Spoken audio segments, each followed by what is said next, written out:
Phase 1 trials are the first in human trials generally, and those first in human trials, the endpoints are always include safety endpoints and maybe also additional information about the dose ranging, dose finding, what's the right dose. And then by the time you get to the phase 2, so you're looking more for the beginning of some endpoints that would tie to efficacy. So sometimes in a rare disease trial, a genetic disease trial, you can actually see efficacy in phase 1, but that's generally not the primary endpoint for the phase 1. The phase 1 sets you up for the phase 2, in which you really begin to understand what kind of efficacy could we see from this, and what's the magnitude of the effect? Are we at the right dose?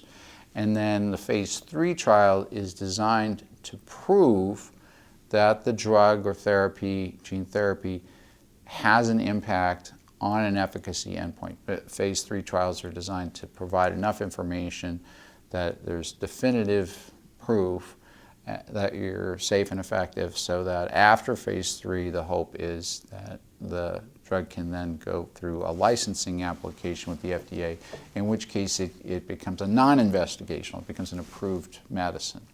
So, so the endpoints become more efficacy related the further through the phases you go.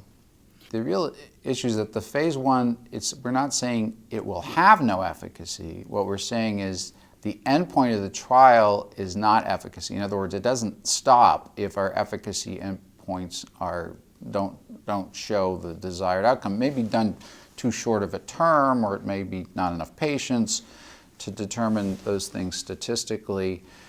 But because we even in a phase 1, there has to be a positive potential risk-benefit. There certainly is some potential for benefit even in a phase 1. It's just that the uncertainty about the benefit is much greater in phase 1.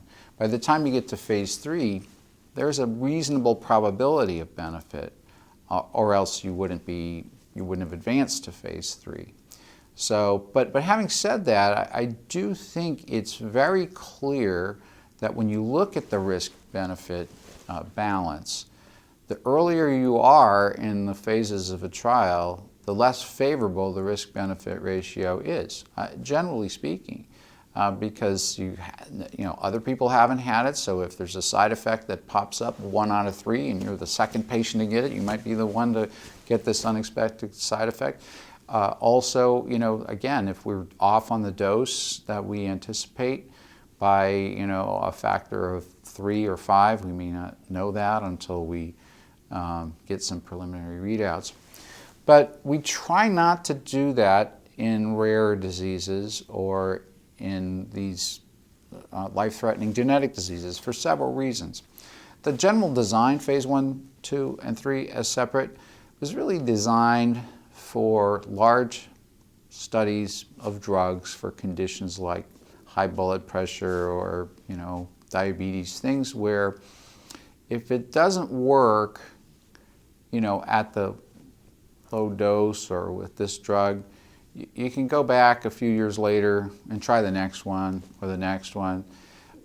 It's not as high stakes on each individual round. And so we try to design even phase 1 trials where there's a significant chance that we could see some efficacy. Again, that's because of the serious nature of the conditions, also because of how few patients there are available to do trials. I mean, we are talking about rare diseases, and in some of the genetic diseases, interestingly, even though they're rare, there are multiple different treatments being tested right now. Like, in, say, hemophilia or muscular dystrophy, right now there are multiple gene therapy trials out there. So they're all kind of competing for a limited number of patients. So you have to design the trials in a way that gets the most information from the fewest number of patients, even from the standpoint of just trying to make progress.